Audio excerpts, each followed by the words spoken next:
Welcome to round 4 of the Parenting Roundabout podcast for the week of August 15th. I'm Terry Morrow, and I'm here with Catherine Holeka. Hello. Nicole Erudix is still away. Are we obsessing about that? Maybe just a little.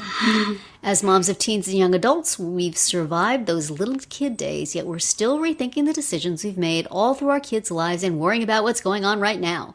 Today's Thursday, which means it's time to give into our obsessing, and today we're obsessing about this apparently trend of sponsored events. Catherine, what have you been seeing about this? So I saw an article that I could not read because it was behind a paywall, but it was about sponsored weddings. And I know that this is a thing like among, Hollywood people and other influencers. That any sort, we've seen it like with our Dancing with the Stars dancers. Yes. The Brandon baby just got shower. married. Photos exclusively on people.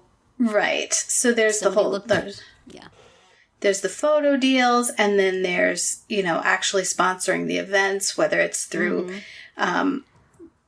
actual compensation or giving them free stuff, whatever it is. So, we started to think, oh, well, since our podcast is so influential, maybe we can start getting things sponsored in our lives. So wouldn't that be nice? Yeah, like our household repairs that we discussed yesterday. I got an in with Home Depot because my son works in the parking lot of our local ones. So maybe we could get Home Depot to sponsor all our household disasters. Uh-huh.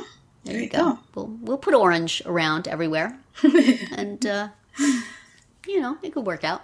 Yeah. So, talk about it on the podcast. Right. We've already talked about Home Depot, and they're not paying.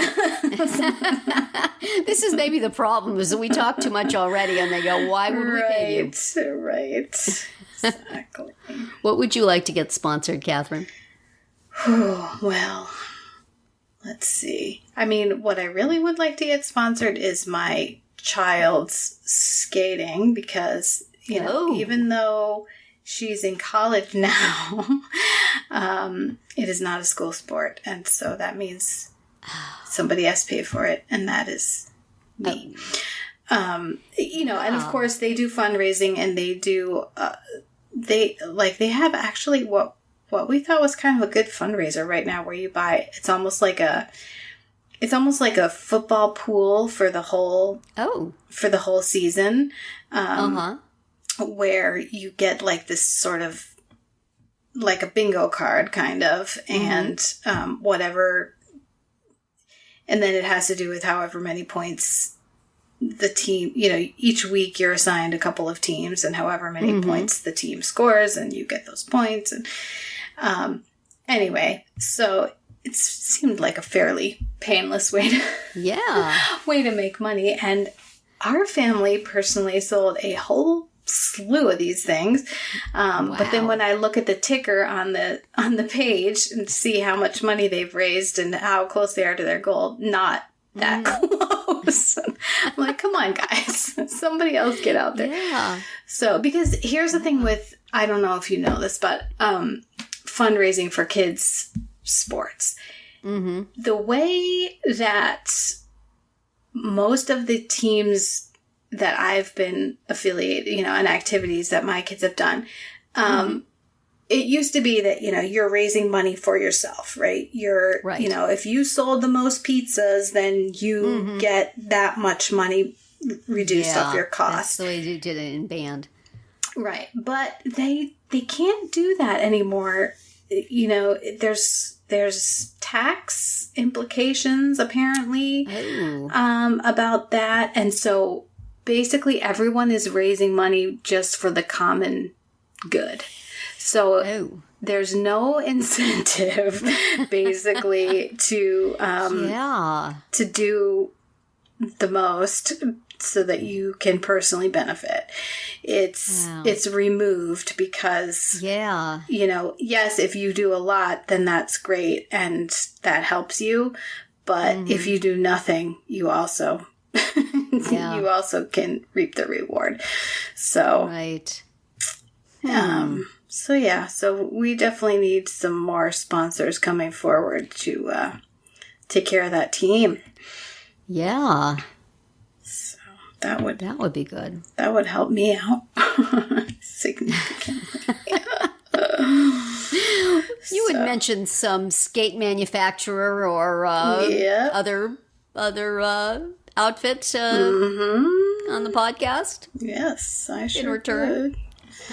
Yes. Just completely independently. Totally. But I really wonder with people documenting their lives so assiduously on social media and people trying so hard to be influencers, it's got to be pretty soon the gender reveal parties will be sponsored by somebody. Or the first day of school photo will be sponsored by Staples. And look what's in the backpack. Right. All these wonderful things. Absolutely. Get yourself one of these too. And, we're sorry, Grandma. You have to go to, this magazine to see photos of her birthday party. Right. No, put your camera away. We have a deal. Yep. We have a deal with Highlights for Children. They've got the photo rights to this event. Right. You would think that, you should be able to get sponsorship for a birth. We're gonna have this kid, and you can outfit them, and we will obsessively photograph them for the next 18 years. What children's clothing emporium would take that on? Right. This baby is sponsored by JCPenney. Look for our The kid would love that. I know you want to wear that other t-shirt, but darn it, you got to wear this t-shirt from Penny's. We have a deal. Right. You're going to mess up our marketing. Just weddings. I mean, weddings are ridiculously expensive, at least here. Where I came from in California, most of the weddings I went to, they had coffee and cake in the church hall afterwards, and that was the reception. But here it's huge and expensive. Right. And that would be, I could really see the appeal of that if you had enough either actual celebrity or social media presence that you could get some stuff. I would totally sell out. That'd be great. If someone wants to give me a dress, I'll do whatever they want me to do. If somebody wants to we will have your food and then we will talk about it. Right. Or we will, there's so much. I remember how just devastatingly expensive it was. And yet there was nothing. I mean, we took a lower end catering hall. It was very nice, but still you had to have the catering hall and you had to have all of the Italian relatives and you had to have, the sit down dinner and you had to do all this stuff. And it was just, it was overwhelming. So I can see, I think weddings seem to be, even though it seems extremely tacky to have your wedding sponsored, I could definitely see the appeal. Right. But is it any more tacky than like dollar dances? Some of the, or like I went to a Chinese wedding one time, and I don't know if I should be singling out the Chinese, but whatever. And it was basic, you gave cash for sure. Like that was the only gift. And they had like it's almost like a cashier at the front desk, like when you went to the wedding, you gave your cash gift before you were admitted into the room. We didn't have that, and we didn't have payment for dances, but I did have a bag, and we went around table to table greeting our guests, and people put money in the bag. And I thought, this is really weird. Right. But it was just, that's what people do. That's the way it goes. You bring your, not where I came from, you would bring a gift to the wedding. Here, you bring an envelope with money to the wedding, and you put it in the bride's bag, and it's, okay, I guess, traditions. But I wonder how, small scale we can do this sort of sponsorship. Could we say to the relatives, all right, who wants exclusive social media coverage of the wedding for 24 hours. We will take everybody else's phone, and only you can take pictures, and you get all the hits from everybody else who wants to see. Right. Or, you make a deal with the photographer that their website can have the pictures exclusively for a while. Right. And then your family members have to go on there. There's a paywall. You don't have to be famous for that sort of thing. No. We'll give you 25% off the photography package if you will give us first social media run. Mm-hmm. There you go. Well, and I've been to a lot of grad parties this summer. Oh yeah. So that's ripe for all kinds of sponsorships and donations. Yeah. Yeah. I mean, I was thinking of it because they all have like just the box where you put your card with your money in it. I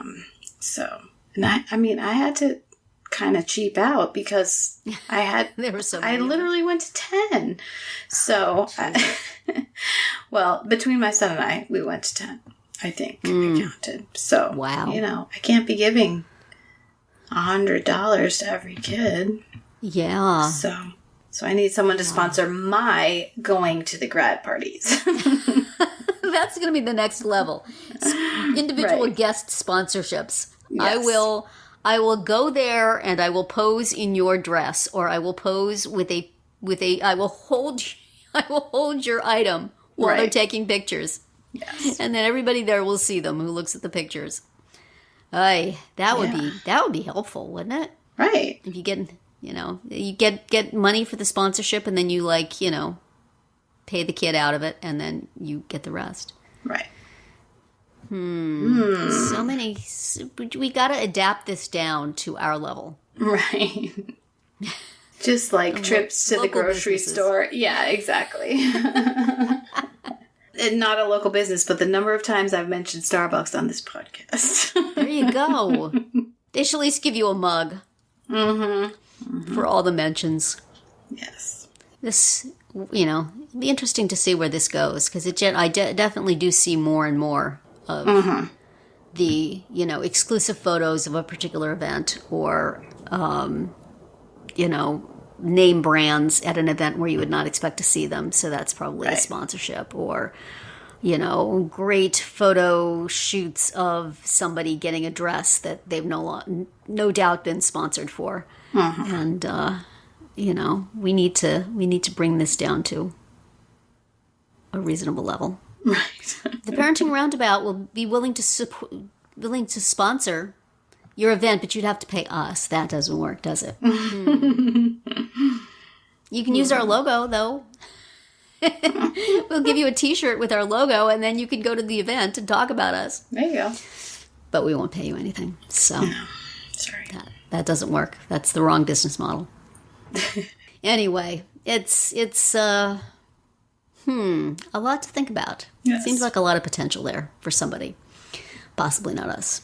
That's it for today's Round 4. Tune in tomorrow when we'll share our roundabout roundup of things we've been using or enjoying lately that we think deserve a shout-out. Find all our episodes at parentingroundabout.com and talk back in the comments there, on our Facebook page, or on Twitter, where you'll find us at Roundabout Chat.